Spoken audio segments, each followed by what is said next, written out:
Welcome to Luca and Miguel. Enjoy the video. You begin by making sure the watch has power and is within Bluetooth range of your iPhone. This prevents interruptions during transfer. Once done, back up your iPhone or iCloud so settings and health data are preserved. Now unlock the watch, open Settings, go to General, then Transfer or Reset.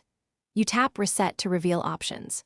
This first set of steps sets the stage and ensures activation lock and data safety are handled before any irreversible actions.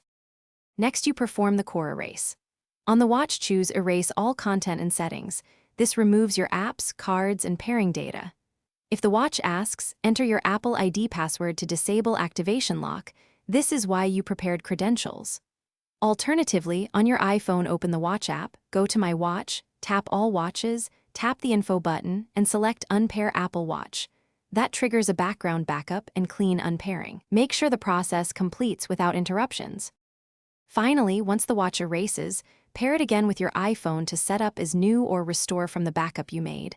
Follow on-screen pairing animations and select the desired backup when prompted. If activation lock persists, sign into iCloud. Go to Find My, select the watch, and remove it from your account. If pairing fails, restart both the watch and iPhone, make sure Bluetooth and Wi-Fi are on. Then retry pairing. That single troubleshooting step solves most remaining issues. Thanks for watching and please subscribe. It's the best investment you'll ever make.